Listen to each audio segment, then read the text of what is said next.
Bonjour et bienvenue à cette conférence de l'Association des propriétaires du Québec. Mon nom est Martin Messier, je suis le président de l'APQ, l'Association des propriétaires du Québec. Il me fait plaisir de vous rencontrer ce matin dans une situation pourtant toujours difficile en chaque début d'année. En effet, la Régie du logement vient d'émettre ses taux d'ajustement de loyer pour l'année 2012 et c'est une situation qui est difficile pour les propriétaires. Alors, vous constaterez au communiqué de presse que vous pouvez retrouver sur notre site internet apq.org que nous avons une méthode vieille de plus de 30 années. Une méthode désuète, une méthode où année après année, l'application fait en sorte que le parc immobilier se retrouve dans une situation difficile. En effet, les taux d'augmentation qui sont émis à chaque année par la Régie du logement ne représentent pas la hausse réelle qui devrait être pour nous permettre de bien entretenir nos immeubles. Cette année et l'année dernière, on a une modification supplémentaire. On doit assumer, nous, comme propriétaires, des hausses de taxes, donc la hausse de la TVQ, donc maintenant 2%, 1% l'année dernière et 1% cette année. Une hausse de taxes que nous, on n'est pas en mesure de récupérer parce que comme propriétaire d'immeuble, nous ne sommes pas inscrits aux taxes TPS, TVQ. Et une situation qui se répète année après année. Cette année, le taux d'augmentation sur les travaux majeurs est à 2,9%. Et c'est donc une situation toujours très difficile pour les propriétaires d'immeubles, puisque le taux d'augmentation est inférieur à ce qu'il devrait être pour me permettre de bien entretenir mon immeuble. Je m'explique. On utilise une méthode qui est désuète pour fixer ce taux-là. En fait, on prend le taux payé sur des certificats de dépôt à terme de 5 ans. Donc, l'an dernier, la moyenne des taux payés par les institutions financières était à 1,9%. On ajoute 1% à ce taux-là, et c'est comme ça qu'on arrive cette année à 2,9%. Et il y a donc une augmentation pour le propriétaire qui est très, très longue si on veut amortir une dépense de travaux majeurs. Donc, si je refais un toit, par exemple, je refais des balcons, des fenêtres, ça me prendra plus de 30 années avant de récupérer mon investissement. Et vous voyez tout de suite qu'on n'a pas une durée de vie pour notre toit qui est supérieur à 30 ans. Donc, je devrais le refaire avant même de l'avoir payé. Et c'est donc une situation difficile. Heureusement, la méthode qui prévaut actuellement permet la discussion entre le propriétaire et le locataire. Et pour plusieurs raisons. D'abord, la première, c'est que les taux qui sont émis par la Régie du logement, il s'agit donc de taux qui varient en fonction de chacun des immeubles. Parce que si j'ai fait des travaux importants, si j'ai eu une hausse de taxes plus importante, l'augmentation de loyer va varier non pas par propriétaire, mais bel et bien par immeuble. Donc, si j'ai plusieurs immeubles, je peux très bien avoir un taux d'augmentation de 2% dans un immeuble et de 4% dans un autre immeuble, parce que tout simplement, les taxes sont augmentées, les assurances sont augmentées, et que j'ai fait des travaux majeurs, par exemple. Et donc, c'est bien important pour propriétaires et locataires de s'asseoir et de discuter d'une hausse raisonnable pour chacun des immeubles. On met en garde des propriétaires à chaque année, parce qu'au moment où on peut envoyer notre avis, par exemple, pour un bail de 12 mois qui se termine le 30 juin, je peux envoyer mon avis entre le 1er janvier et le 31 mars. Par contre, à ce moment-ci, souvent, je n'ai pas reçu mon compte de taxe. Il faut donc vérifier avec la municipalité pour s'assurer du montant de la hausse de taxe. Sinon, si j'envoie mon avis et que, bon, on s'entend sur la base d'augmentation de taxes et que je reçois une hausse de taxes importante, ça risque de me créer une situation difficile. Et donc, en prenant le propriétaire de vérifier quel sera le montant de la hausse de taxes pour être bien certain qu'il n'y a pas de difficulté. Je vois ici certaines questions qu'on me soumet, je vais tenter d'y répondre. Les locataires disent que les augmentations sont trop élevées, qu'ils n'ont pas les moyens de payer.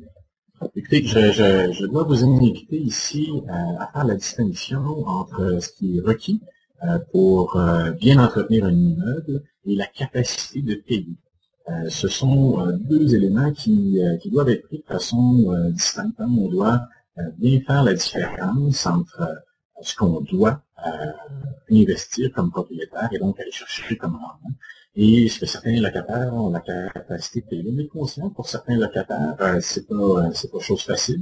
Et il y aura peut-être des choses qu'il faut faire au niveau du type d'aide qui leur est apporté.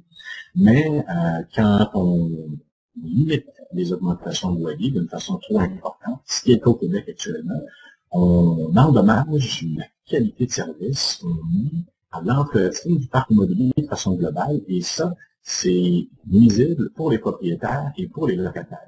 Donc, il faut être bien conscient que dans cette dynamique, il faut prendre en compte ce que ça nous prend comme propriétaire. D'abord, pour être intéressé à construire. On voit que les groupes de locataires se plaignent dans certains quartiers, dans certaines régions, de ne voir que des condos qui sont construits. On en est également triste, mais on constate que pour un propriétaire qui construit un immeuble neuf, c'est difficile de s'intégrer quand le loyer des immeubles qui sont construits actuellement, même si, comme propriétaire d'un immeuble neuf, je peux augmenter mes loyers, je dois aussi tenir en compte le montant du loyer qui est payé donc par compétiteur, par les autres propriétaires d'immeubles, qui, lui, est régi, et donc ça crée une situation très difficile où on construit de plus en plus de condos.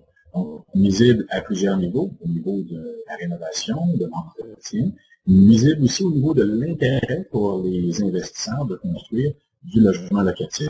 Donc, à trop vouloir protéger le locataire, on peut lui nuire, et la méthode de fixation de loyer en est un exemple concret.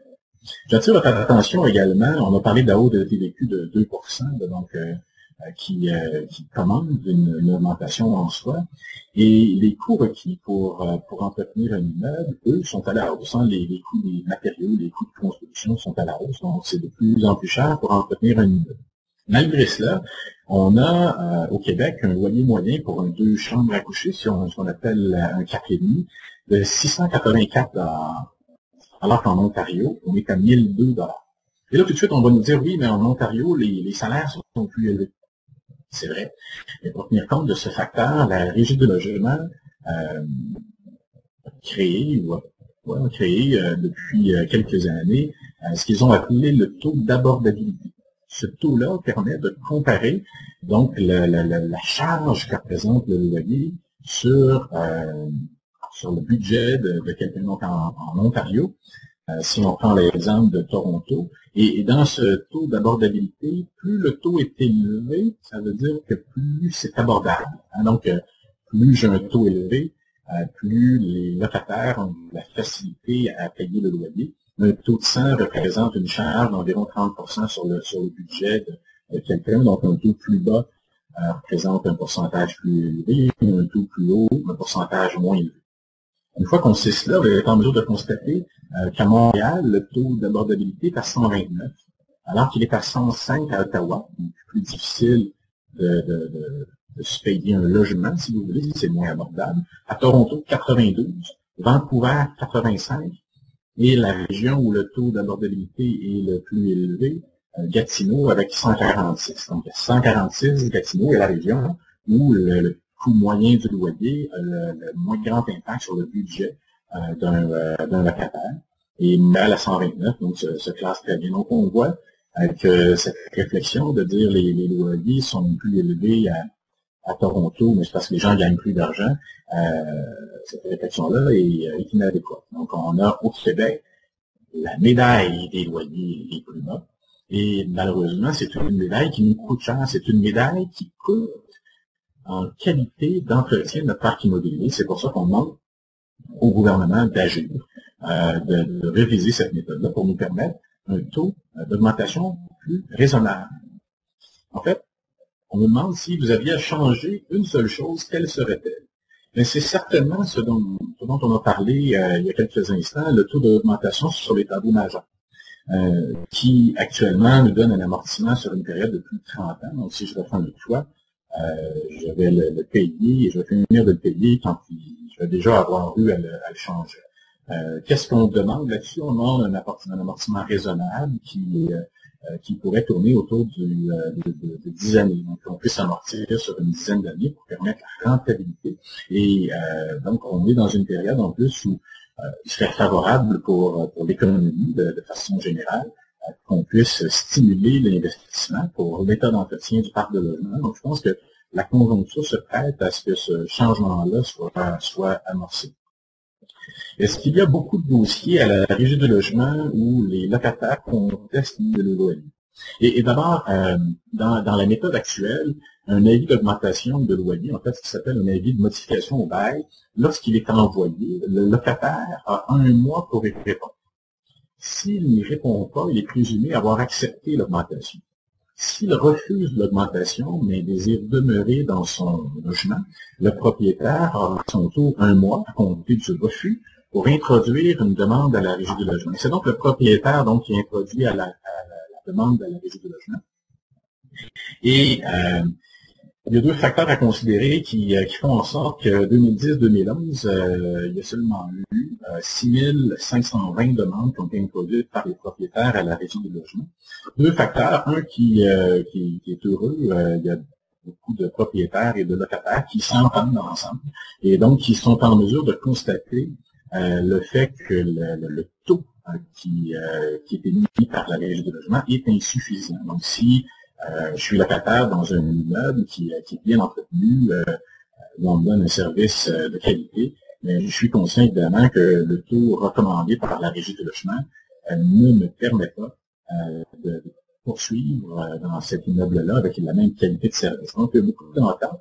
Et l'autre qui est moins heureuse, l'autre facteur qui influence le fait qu'il y ait peu de demandes à la Régie du logement, c'est évidemment le fait que plusieurs propriétaires se découragent. Donc, on l'a dit, il faut introduire une demande à la Régie du logement, il faut donc dépenser. Pour introduire la demande, il faut signifier cette demande-là au locataire par courrier commandé ou par huissier ou trouver un mode de livraison où on peut prouver la réception par le locataire. On doit ensuite attendre, l'an dernier, le délai était à près de 10 mois, soit 9,8 mois.